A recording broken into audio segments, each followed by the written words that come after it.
wanaabudu vitu ambavyo Mungu hataki.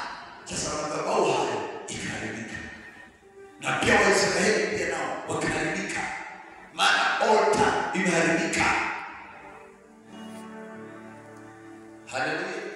madhabahu imeharibika, mfano imeharibika, pia watu wameharibika. So wanapokuwa na madhabahu wanafanya mabaya. Haleluya! Sasa Mungu akakasirika, maana watu wameacha mambo ya Mungu.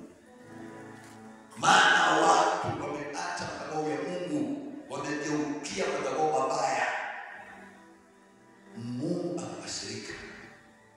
Wakati Yeroboamu ameinuka, anatoa uvumba, anatoa sacrifice kwenye madhabahu, Mungu akatuma nabii, akaenda nenda mpaka Betheli na usimame kwenye madhabahu na unene ujumbe wao. Haleluya!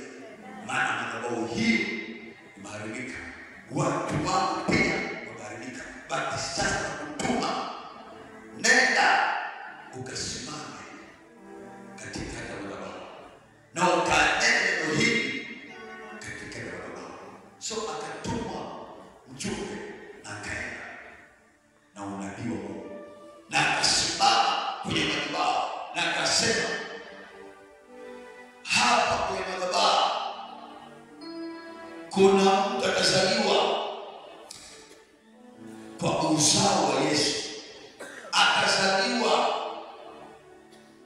kwa uzao wa Daudi, kijana Yosea atazaliwa hapa, na